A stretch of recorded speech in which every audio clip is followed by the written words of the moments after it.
휘청이던 중 반도체 다시 살아났다. 삼성전자 안심 못해. 한때 전세계 국가들은 중국 반도체 산업이 당분간 예전만큼 성장하기 힘들 것이라는 전망을 내놨다. 미국이 중국의 반도체 굴기에 제동을 걸면서다. 미국은 반도체 생산 기지가 한국과 대만, 중국 등 동아시아 지역에 대부분 집중돼 있다는 점에 불안감을 느꼈다. 특히 지난해부터 반도체 슈티지로 미국 자동차 업체들의 감산에 들어가면서 미국의 중국 견제는 더 심해졌다. 하지만 최근 중국 반도체 산업이 다시 기지개를 펴고 있는 모습이다. 미국 견제에도 대규모 투자를 이어가고 수익성도 더욱 좋아지고 있다. 미국 견제로 위기 맞았던 중국 반도체. 미국의 중국 견제는 전방위에서 이루어졌다. 우선 자금줄을 조였다. 지난해 12월 미국 의회를 통과한 외국기업 책임법은 회계나 기업 지배구조가 불투명한 해외 기업에 대한 투자를 제한하고 있다. 이 법안은 미국 주식시장에 상장된 외국 기업에 외국 정부의 통제를 받지 않는다는 것을 증명하는 자료를 미 증권거래위원회에 내도록 하고 있다. 정부의 지분뿐만 아니라 이사회 구성원 가운데 중국 공산당 간부의 명단, 회사 정관에서 중국 공산당 관련 내용이 있는지도 밝히도록 해 사실상 중국 기업을 겨냥했다는 분석이다. 중국에 대한 최첨단 반도체 장비 유입도 막았다. 네덜란드의 반도체 장비 업체 에즈물이 중국의 극자외선 노광 장비를 팔지 못하도록 압박하고 있는 게 대표적인 예다. EUV는 웨이퍼에 전자회로를 새길 때 사용하는데 미세 공정에 반드시 필요하다. 미국의 제재는 중국 반도체 산업에 즉각 영향을 미쳤다. 중국 반도체 기업 칭화유니그룹이 최근 파산, 법정관리 절차를 밟게 된 배경도 미국 정부의 압박이라는 분석도 나온다. 칭화유니는 지난해 11월 13억 위안 규모 회사채를 갚지 못하면서 첫 디폴트를 냈다. 일각에서는 미국이 자금줄을 차단한 영향을 받았다고 분석한다.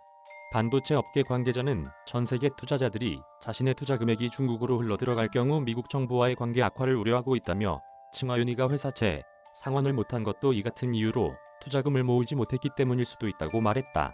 미국 정부는 지난 6월엔 반도체 등 중국과 경쟁이 치열한 중점 산업 기술 개발과 생산에 2,500억 달러를 집중적으로 지원하는 미국 혁신경쟁법을 찬성 68, 반대 32의 압도적 표차로 처리했다. 이 가운데 특히 540억 달러는 반도체의 특정에 집행될 전망이다. 자동차 부품용 반도체 개발에만 20억 달러가 할애됐다. 중국 반도체 굴기, 스믹 내세워 재시동.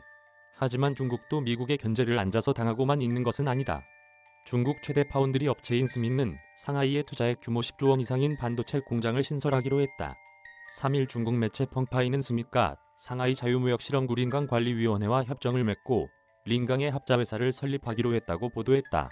이 합자회사는 매월 12인치 웨이퍼 10만 개를 위탁 생산할 수 있는 능력을 갖추고 회로 선폭 28나노미터급 제품을 생산하는데 초점을 맞출 계획인 것으로 알려졌다.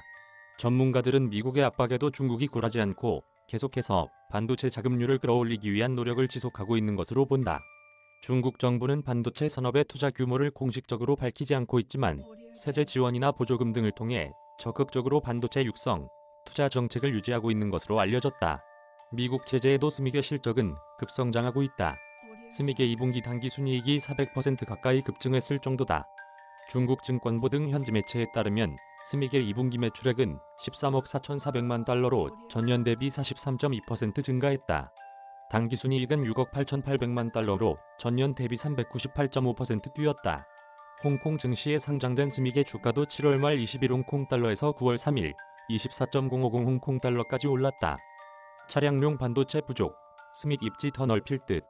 스믹의 2분기 실적 호전은 차량용 반도체 수급난으로 인한 반도체 품귀 현상과 가격 상승의 영향이 큰 것으로 해석된다. 차량용 반도체는 가전제품이나 스마트폰에 들어가는 것과 달리 최첨단 기술이 필요치 않다. 삼성전자나 TSMC보다 기술력이 떨어지는 스믹도 차량용 반도체 시장에서는 경쟁력이 뒤처지지 않는다. 스믹의 성장세는 당분간 이어질 것으로 예상된다. 차량용 반도체가 여전히 부족해 스믹의 역할이 더욱 커질 수 있을 것으로 기대돼서다. 실제 제너럴모터스는 다음 주 인디애나주 포트 웨인과 멕시코 실라오 공장의 생산 라인을 멈추기로 하는 등 이번 달에 북미 지역 8개 공장의 생산량을 줄이기로 했다고 밝혔다. 앞서 포드차는 전날 반도체 부족으로 인기 차종인 F-150 픽업 트럭을 포함한 일부 차종의 생산량을 줄이기로 했다고 밝혔다. 일본 토요타 자동차도 이번 달 전 세계 생산량을 당초 계획보다 40% 줄일 계획이다. 삼성 파운드리도 성장세지만 안심해선 안 돼. 스미카 급성장 중이지만 여전히 삼성전자 파운드리 점유율을 위협할 수준은 아니다. 시장조사업체 트렌드포스에 따르면 전체 파운드리 시장 매출의 97%를 차지하는 상위 10대 기업의 올해 2분기 매출은 직전 분기보다 6.2% 증가한 244억 700만 달러를 기록했다. 전 세계 파운드리 매출은 2019년 3분기부터 8분기 연속으로 최대 규모를 경신하고 있다. 시장 점유율에선 대만 TSMC가 52.9%로 1위고 삼성전자가 17.3%로 2위를 유지했다. 스믹는 대만 UMC와 미국 파운드리스에 이어 5.3%로 5위다. 하지만 전문가들은 스믹만 볼 것이 아니라 배후에 있는 중국 정부의 강력한 반도체 산업 육성 의지를 봐야 한다고 조언한다. 특히 인재 영입에 적극적이다. 한국무역협회 국제무역통상연구원이 최근 발간한 주요국의 반도체 산업정책과 공급망 변화 전망 보고서에 따르면 중국은 대만의 기업과 개인을 우대해 본토로 유인하기 위한 조치를 연이어 발표하고 있다. 2018년에는 31가지, 2019년에는 26가지 중국 이주 인센티브 조치를 발표하며 대만 기업의 중국 투자와 숙련 노동력 유입을 유도한다고 보고서는 전했다. 올해 3월엔 중국의 암호화폐 채굴용 컴퓨터 생산 기업인 비트메인이 위장 기업을 세워 대만의 반도체 설계 인력을 유출했다는 혐의로 기소당하기도 했다.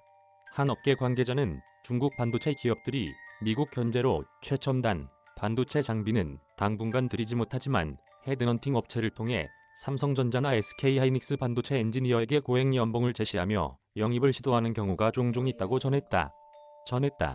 박신영 기자 이메일 주소